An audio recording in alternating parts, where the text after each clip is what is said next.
সুপ্রিয় দর্শক সবাইকে স্বপ্নের স্বাবলম্বন সেলাই স্কুলের পক্ষ থেকে নমস্কার জানাই।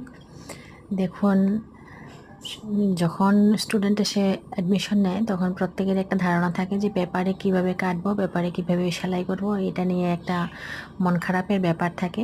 কিন্তু আসলে যখন যেই সেলাই শেখানো হয় সবগুলো সেলাই আগে পেপারে শেখানো হয়। দেখুন, সবাই পেপারে করছে, পেপারে ব্লাউজ কাটছে, কুর্তি কাটছে, শার্ট করছে।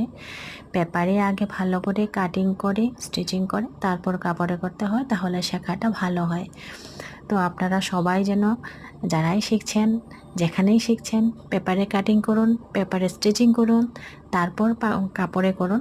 সেলাইটাও ভালো হবে, ফিনিশিংটা ভালো আসবে, দেখতেও ভালো লাগবে, আপনার শেখাটাও ভালো হবে। যদি এখানে সেলাই শিখতে চান আসতে পারেন, ভর্তি চলছে, সব মেয়েদের আইটেম শেখানো হয়। সবাইকে আবারও নমস্কার, ধন্যবাদ।